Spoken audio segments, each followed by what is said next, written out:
No es así. Nosotros tenemos una forma de vida específica y exclusiva que no lo tiene ningún otro instituto, aunque todos los institutos de vida consagrada tengan como fundamento los consejos evangélicos.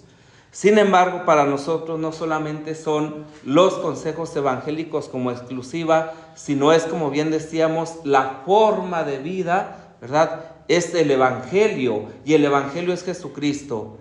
Marcos nos dice que la buena noticia, ¿sí?, del Evangelio es Jesucristo.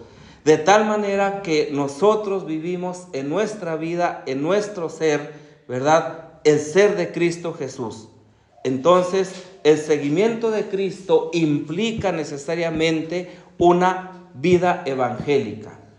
Cuando yo no vivo una vida evangélica, es decir, cuando yo no hago norma de vida del Evangelio, y ya lo decíamos, no el Evangelio en general, sino el Evangelio de hoy, la palabra de hoy, qué significa para mí, cómo la aplico, cómo la vivo, ¿sí? Entonces, la vida evangélica consiste precisamente en llevar a la práctica la palabra hoy, que es la palabra con mayúsculas, que es Jesucristo, y por lo tanto tengo que disponerme para encontrarme constantemente con Él. El encuentro con Cristo. Si yo no me dispongo día a día para encontrarme con Él, si yo no dejo el tiempo, el momento, el espacio, el lugar para encontrarme con Él, si yo no hago de Dios el centro de mi vida, difícilmente voy a poder decir o manifestar una vida evangélica. El encuentro con Cristo exige un momento, ¿sí?, de encuentro, exige un lugar, exige una disponibilidad y exige un compromiso. En primer lugar, tenemos que conocerle, tenemos que saber quién es, ¿sí? El designio amoroso del Padre sobre cada bautizado no es programa que haya que realizar, no es un sistema con que orientar la vida de los seres humanos, es una persona, su propio Hijo. Benedicto XVI decía algo así como, el cristianismo no es un proyecto, nadie se convierte por un proyecto, el cristianismo es Jesucristo, es una persona, es el seguimiento de Cristo, es seguir a Jesucristo. Entonces todos estamos llamados a edificar y a formar a Cristo en nosotros.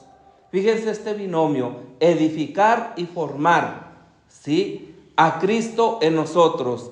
Es decir, permitir que a la luz del Espíritu Santo, Cristo Jesús vaya haciendo más en nosotros hasta llegar al conocimiento experiencial o experimental de Él. Yo experimento, ¿sí?, a Cristo de tal manera, a tal grado, que tengo una experiencia de Él. Y mi experiencia no va a radicar en lo que yo diga, sino en cómo yo viva. Mi vida es la que va a proyectar, mi vida es la que va a manifestar, mi vida es la que va a anunciar a Cristo en mí. Por eso les decía antes que no podemos dejarnos llevar por cualquier sentimiento. Si nosotros decimos, ¿verdad?, que tenemos una experiencia de Dios, una experiencia de Cristo, entonces la impronta de mi ser, la impronta de mi reacción, la impronta de mi vida va a ser manifestar a Cristo.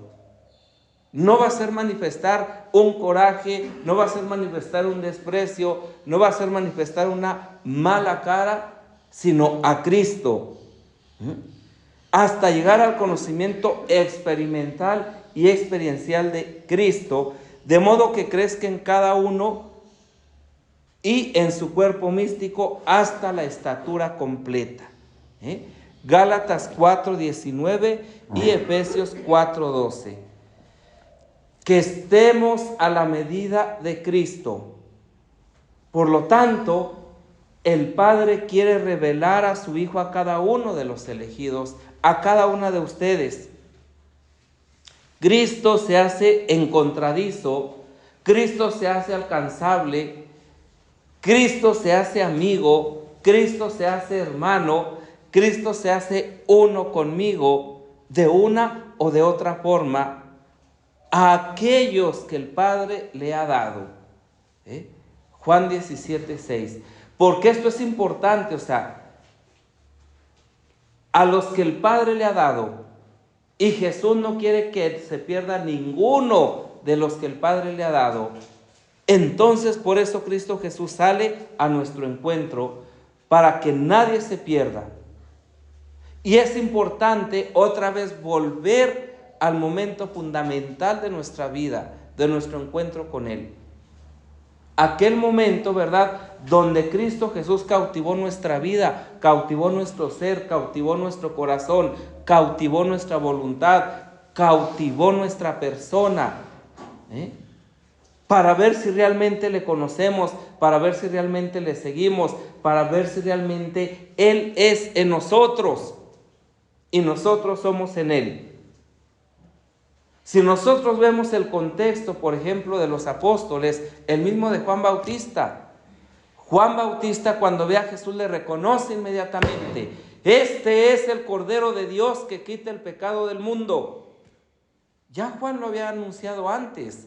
Detrás de mí viene uno que es más importante que yo, a quien yo no soy digno ni de agacharme para desatarle la correa de sus sandalias. Y en cuanto lo ve, este es, lo presenta, pero es la misma presentación que nosotros tenemos en la Eucaristía. Este es el Cordero de Dios que quita el pecado del mundo. Entonces, para Juan el Bautista, sí, el primer encontronazo, lo sabemos, fue en el vientre de su madre. Ahí Juan queda santificado y queda lleno del Espíritu Santo para poder reconocer quién es Jesús durante toda su vida y para poder dar la vida por Él. Juan Bautista dio primero la vida por Jesús antes que Jesús la diera por él. Ojo con esto. Y entonces, ¿verdad?, así se va a ir desarrollando el contexto, ¿verdad?, también de los apóstoles, ¿sí? Juan Evangelista recuerda con todo detalle el lugar, día y hora. Lugar, día y hora, el primer encuentro suyo y de sus 4 compañeros con Jesús de Nazaret. Eran como las 4 de la tarde, nos dice. Seguido después de que Juan Bautista lo presenta. Y es para imitar aquel proselitismo inicial entre ellos. Ven y lo verás. Señor, ¿dónde vives? Ven y lo verás. Y aquellos, ¿verdad?, se disponen a seguirle. Juan 1, 35, 51. Ven y lo verás. Entonces ahí está la iniciativa. Ellos y los otros que Jesús irá invitando a seguirle tardarán en descubrir el misterio del Maestro, tardarán toda su vida para poder comprender en qué consiste ser discípulo del Maestro y dar la vida por Él. Los evangelistas, sobre todo Marcos, recogen la exclamación que brotaba entre los 12 cada vez que eran testigos de sus poderes sobrenaturales. ¿Quién es este? No dejaban de sorprenderse. ¿Quién es este? Ante quien hasta el mar, el viento y el mar obedecen. ¿Quién es este que da la vista a los ciegos, que dé el oído a los sordos, que hace hablar a los mudos? ¿Quién es este que perdona los pecados? Marcos 1:27, 4:41, 5:42, 6:51. ¿Quién es este? Era a finales del primer año de la predicación de Jesús en toda Palestina, y aún fuera de ella se hablaba de él. Hay un hombre, hay un Galileo, hay un Nazareno, hay alguien que va anunciando el reino de Dios. Hay alguien que hace milagros. Hay alguien que es un taumaturgo. Y un día se hallaba con los 12 en Cesarea de Filipo. De pronto les hizo esta pregunta: ¿quién dice la gente que es el Hijo del Hombre? No porque Jesús quisiera que todos lo adularan, que todos lo reconocieran, que todos le hicieran fiesta, que le pusieran alfombra roja y le pusieran todos los reflectores en torno a él. No, no era por eso. ¿Quién dice la gente que es el Hijo del Hombre? Fíjense el título que Jesús está dando aquí: el Hijo del Hombre. No Jesús, sino el Hijo del Hombre. Y le fueron respondiendo según lo que habían oído aquí y allá. Unos dicen que es Juan el Bautista, que ha resucitado. Otros que Elías, otros que Jeremías, o que alguno de los profetas. Pero ¿qué te interesa saber quién eres?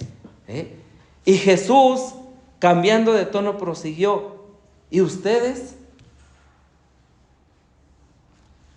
¿Quién dicen que soy yo? Y ahí las cosas se ponen serias. O sea, lo que diga la gente, wherever, dicen los güeros, no importa. Pero ¿y ustedes? ¿Quién dicen que soy yo? Debió de seguir un silencio como el que están ahorita ustedes. Así. Embarazoso, porque seguramente empezaron a verse unos a otros y no tenían ni idea. Le habían seguido invitados por él. Escuchaban con admiración su doctrina. Quizás se sentían hasta comprometidos con el anuncio del reino. Intuían lo excepcional de su relación con ese Dios que él invariablemente llamaba Padre. Intuían que este Jesús, ¿verdad?, tenía una relación tan especial con ese Dios a que él llamaba Padre, que los contagiaba. Jesús les hablaba de una manera tan extraordinaria del Padre, diciéndoles que su Padre es un Padre rico en misericordia, que siempre va a estar dispuesto a perdonar y que los está esperando. Y llega un momento en que les habla tan hermoso que los mismos apóstoles le van a decir: muéstranos al Padre. O sea, nos hablas tan lindo, tan bello, tan hermoso de Él, que ya queremos verle. Algo intuían, pero no acababan de clarificar la incógnita fundamental. ¿Y ustedes quién dicen que soy yo? Y de pronto por allá resulta, ¿verdad?, el atrevido Pedro: tú eres el Mesías, el Hijo de Dios vivo. Él mismo debió sorprenderse de la respuesta dada. Y Jesús: enhorabuena, Simón, hijo de Jonás, porque ni la carne ni la sangre te lo han revelado, sino el Padre que está en el cielo. Aquí sale este binomio carne y sangre del que hemos venido hablando en estos días. Ni la carne ni la sangre, sino el Espíritu. Y entablando esto en palabras de San Pablo, la carne no sirve de nada, es el Espíritu el que da vida. ¿Por qué? Porque es el Espíritu el que revela, es el Espíritu el que conduce, es el Espíritu el que vivifica, es el Espíritu el que hace nuevas todas las cosas. Era como decirle: esa respuesta no la has aprendido de nadie. Ha sido el Padre quien te la ha puesto en la mente y en los labios, y le anunció su elección para ser la piedra fundamental de su iglesia. Mateo 16, 13, 19. Ahora pensemos nosotros. Trasladémonos a esa escena. Supongamos que la escena de Cesarea de Filipo se repite hoy ante nosotros. Y escucharemos la misma pregunta de Jesús.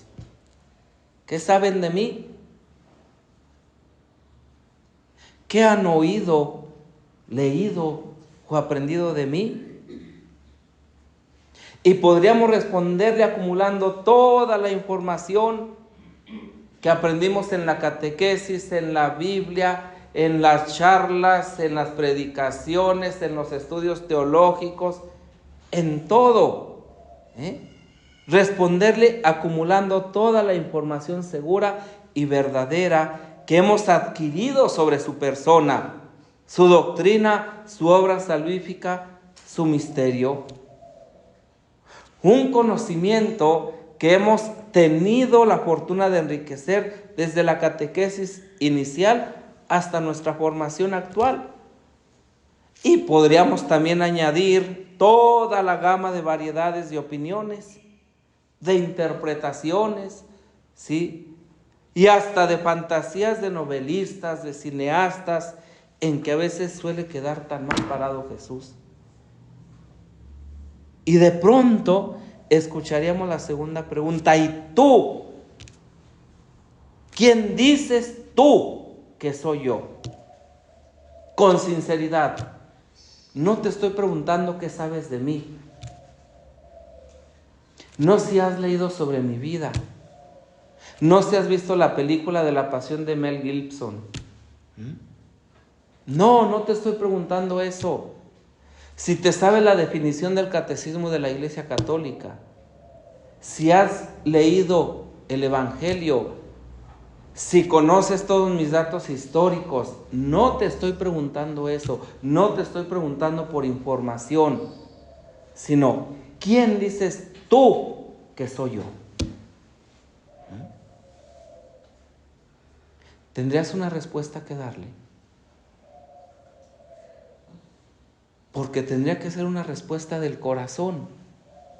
Tendría que ser una respuesta fruto del encuentro, de la relación, del conocimiento, que ya lo decíamos desde el primer día. Conocimiento en la Sagrada Escritura es compenetración.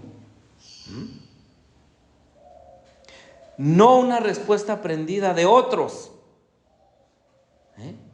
ni sugerida por mi discurso tampoco, ni por lo que vengo diciendo, que seguramente es paja, sino esa que el Padre comunica con su luz superior, fruto de ese superconocimiento del que habla San Pablo y se obtiene por la vía del amor. ¿Estás realmente tan enamorada de Cristo Jesús que eres capaz de decir quién es?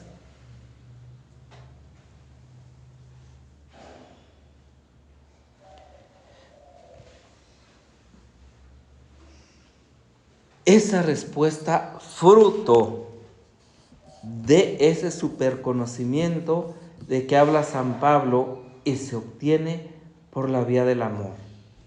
Efesios 3:19 y Filipenses 3:8-10.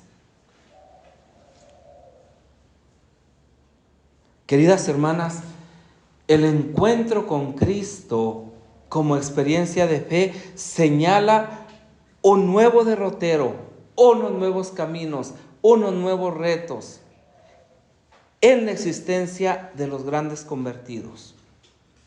El caso más espectacular es el de Saulo de Tarso, fariseo, hijo de fariseos, educado a los pies de Gamaliel en todas las observancias de la ley. Hechos 22:3 y Filipenses 3:5. Humanamente era el hombre menos preparado para acoger el mensaje de Jesucristo.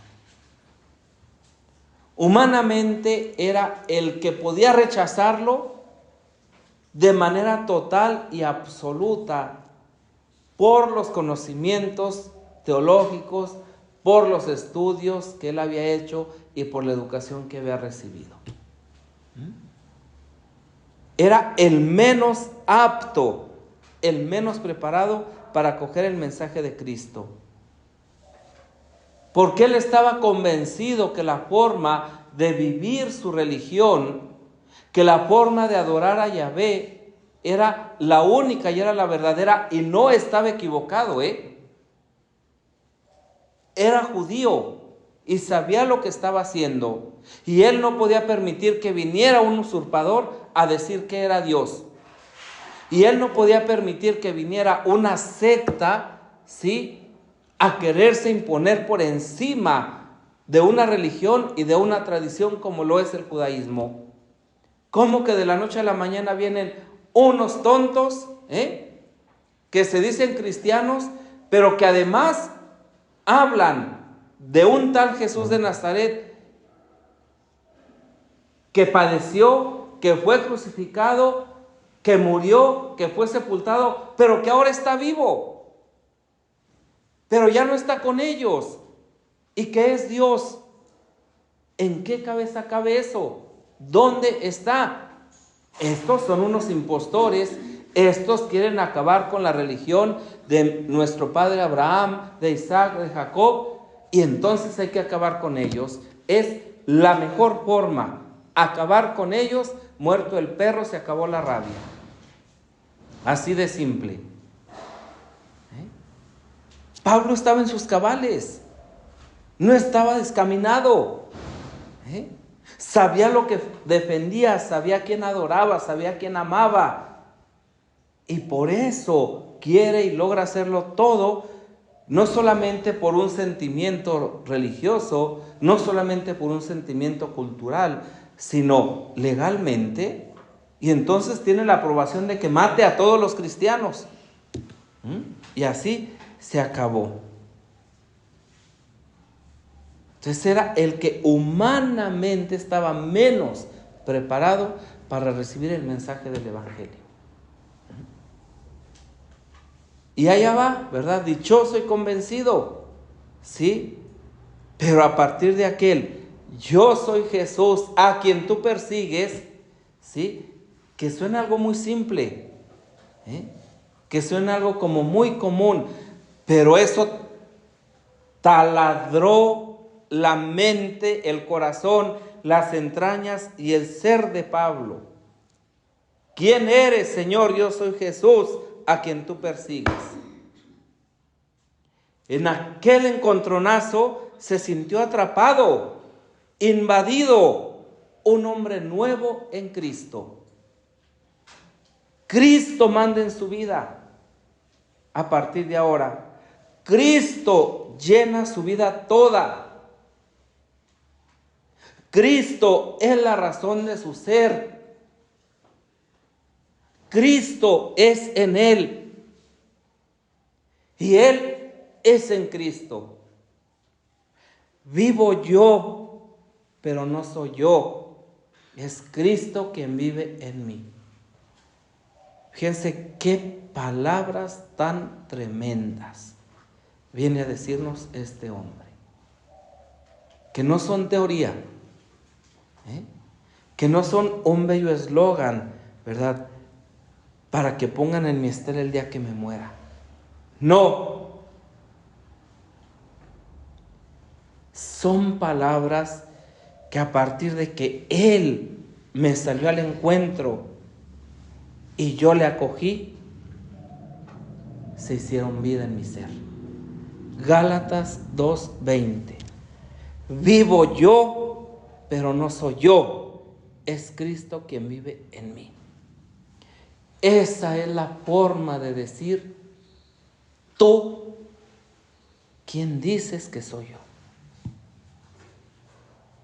Tú, Cristo Jesús, eres yo, y yo soy tú, por designio del Padre. Pero para eso hay que tener una experiencia de encuentro. Si no hay experiencia de encuentro, hasta nos va a parecer cursi lo que diga. Vivo yo, pero no soy yo. Es Cristo quien vive en mí. Luego Jesús mismo se va a presentar, ¿sí?, en otro contexto, ¿verdad? Aquellos que le preguntan quién es. Yo soy el camino, la verdad y la vida. Juan 14:6. Yo soy el camino, la verdad y la vida. Y aquí tenemos otra vez esta trilogía. 3 palabras densas de sentido que a nosotros se nos hacen tan comunes y que encierran todo cuanto constituye la misión del Hijo de Dios en la vida terrena y ahora en su vida gloriosa. Yo soy el camino, la verdad y la vida. Estas 3 palabras fueron objeto frecuente de la contemplación de Francisco y Clara. Algo tan simple, tan sencillo. Podemos ir a la regla novulada 2240, ¿sí?, de Francisco. Podemos ir a la admonición 1:1 y 15. Podemos ir al testamento de Clara 5. Ahí podemos encontrar estas palabras. Jesús es el camino que conduce al Padre.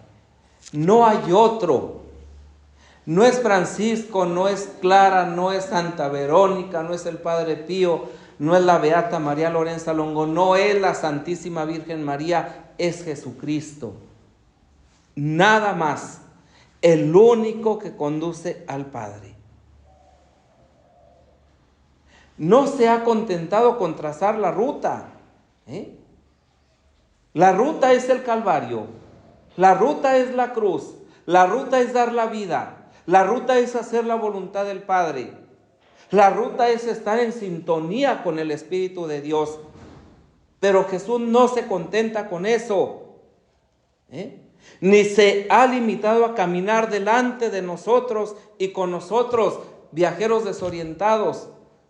Claro, Él lo dice: el que quiera seguirme, que tome su cruz y me siga. Y el que pierda su vida por mí, por el Evangelio, la ganará. Pero no se trata únicamente de que vaya delante de nosotros, sino de que va en nosotros y con nosotros. Él mismo se ha hecho camino. Él mismo se ha hecho la ruta. Él mismo se ha hecho la senda. Para que cuando nosotros estemos a punto de desfallecer, Él nos pueda tender la mano, rescatarnos y continuar adelante. Entre tantos derroteros inciertos y tantas encrucijadas engañadoras, entre tantos estilos y formas de pensar que nos ofrece el mundo hoy y que nosotros con frecuencia abrazamos en nuestro estilo de vida, hay siempre un sendero seguro, uno, el único, el señalado por las huellas ensangrentadas del Redentor. Primera de Pedro 2:21. Ese es el único sendero. Seguimos sus huellas.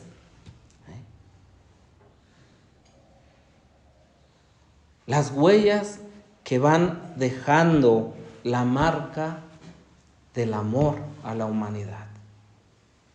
En el derramamiento de sangre gota a gota por la salvación de la humanidad. Las huellas del amor.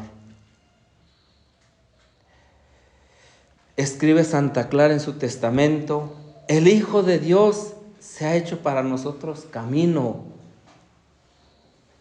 Y ese camino nos lo ha mostrado y enseñado con la palabra y el ejemplo nuestro Padre San Francisco. Entonces, no hay otra forma de llegar al Padre. No hay otro sendero. Es únicamente siguiendo las huellas ensangrentadas del Cordero de Dios. Aquel que Juan presentaba ante todos, aquel que los apóstoles fueron descubriendo poco a poco, aquel que Pablo tuvo la experiencia y la gracia de encontrarse con él, y que después Clara y Francisco experimentaron en su propia vida. Jesús es el camino. Jesús es la verdad. Hoy, en medio de un mundo tan mentiroso, tan adverso, tan relativista, tan impostor, solamente hay una verdad. Pobres de los que no la quieren aceptar y no la quieren vivir. Digo pobres no porque sean unos desgraciados o unos condenados, sino porque no saben de lo que se pierden. Cristo no es solo el maestro que enseña la verdad. Cristo no es solo aquel que apunta a la verdad plena, que es Dios, sino que Él mismo es la verdad eterna,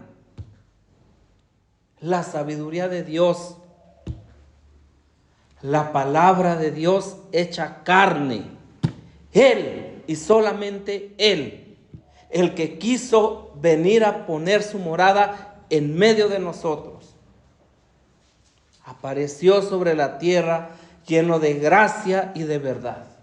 Juan 1:14. Vino a los suyos y los suyos no lo conocieron, pero a quien le conoció les dio la oportunidad, la gracia de ser hijos. Esa verdad de la que Él ha venido a dar testimonio. Juan 5:31 y siguientes. Esa verdad única que nos hace libres. Juan 8:32. Por proclamarla sin transacciones tuvo que comparecer ante el tribunal de Pilato. Para esto he venido al mundo, para dar testimonio de la verdad. Juan 18:37. Ya sabemos que Pilato le pregunta, ¿y qué es la verdad? No se da cuenta que la verdad está delante de él, que la verdad está ahí, al alcance de su mano, y no la acepta. Pero la verdad afirmada y atestiguada por Cristo choca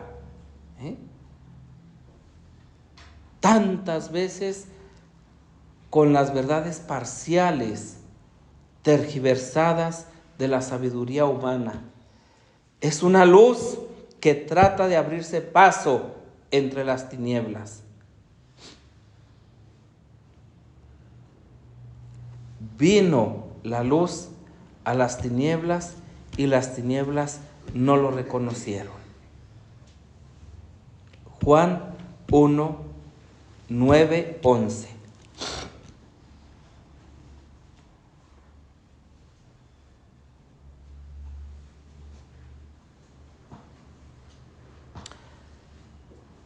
Tu mente puede experimentar el acecho del escepticismo, de no creer, el impulso del relativismo.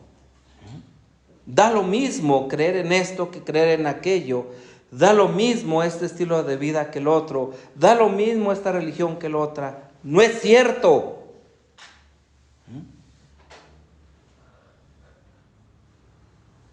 Se puede experimentar el relativismo respecto a las posiciones teológicas. Miren cómo anda ahorita la iglesia en cuestión de sínodo. Cómo anda la iglesia de Alemania. Cómo pretendemos meter dentro de la iglesia unas corrientes relativistas donde da lo mismo una cosa que otra. ¡No! Y podemos experimentar ese escepticismo, ese relativismo ante posiciones teológicas o morales que nos parecían inmutables. Antes, ¿verdad? Decíamos, la iglesia es infalible. Y obedecíamos.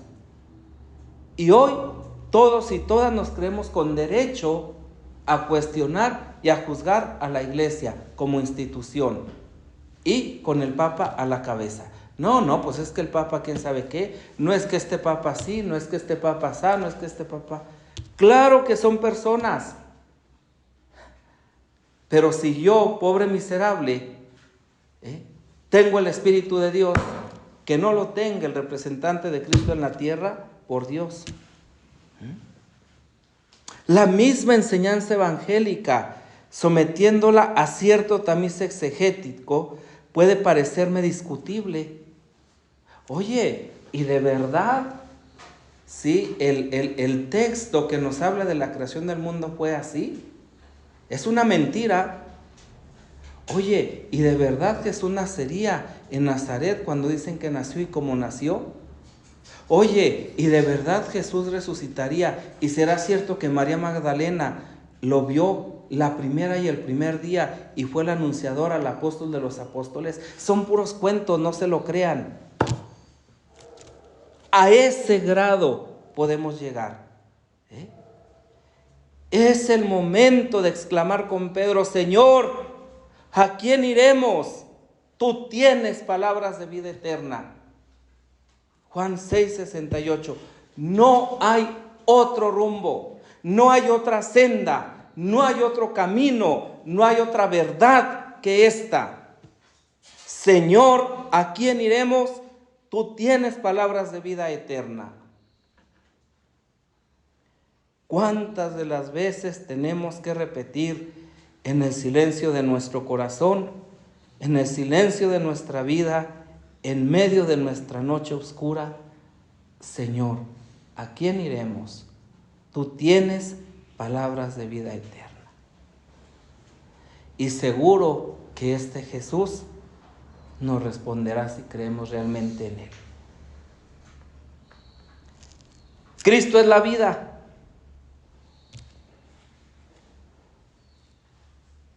El Verbo de Dios, en quien estaba la vida, nos dice Juan 1:4, en quien estaba, en Dios, vino al mundo para que nosotros tuviéramos vida pujante, vida verdadera en Él. Juan 10:10. Jesús ha expresado con la imagen de la vid y los sarmientos esa unión vital, simbiótica, con los que viven de Él. Juan 15:1-11. Ya sabemos que esa unión vital, simbiótica, hace referencia precisamente a cuando está el bebé dentro del vientre de la madre, que la única forma de vivir, la única forma de oxigenarse, la única forma de alimentarse, la única forma de vivir es a través de esa simbiosis entre el cordón umbilical y la madre. Si ese cordón se rompe, el bebé muere. Y si ese cordón no se rompe cuando se tiene que romper, llegado el momento en que el bebé tiene que nacer, el bebé muere. Eso somos nosotros con Cristo Jesús. Una vida simbiótica, una relación vital, que si se corta, morimos. San Pablo compara a la unión de la cabeza con los miembros. 1 Corintios 12:28. Y para ser el sostén permanente de nuestra vida, ha querido hacerse Él mismo el pan de la vida. Ya no solamente es esa vida simbiótica, donde a partir de que nosotros crecemos, nos podemos desprender para dar testimonio de Él, sino que el alimento que nos da vida y el alimento que nos lanza hasta la vida eterna es el mismo en el pan de la vida, en la Eucaristía, en el sacramento. Juan 6, 27, 58. Cuando nosotros vamos a comulgar, en primer lugar, ¿cuánta conciencia tenemos ante quién estamos? Vivo, real y presente, resucitado, con toda su humanidad, con toda su divinidad, en el Santísimo Sacramento. Y además de saber ante quién estamos, ya dijimos que saber no solamente es de la cabeza en este plano, de saber ante quién estamos, cuán conscientes somos que ese pedazo de pan me está lanzando en ese momento hasta la vida eterna. Sí, estoy comulgando a Jesús, pero estoy comulgando la vida eterna, porque Él es la vida eterna. Esta vida en Cristo puede llegar a ser una inefable experiencia, como se echa de ver en las cartas de San Pablo. ¿Quién eres tú, Señor? ¿Y quién soy yo? Palabras que también Francisco repetía constantemente.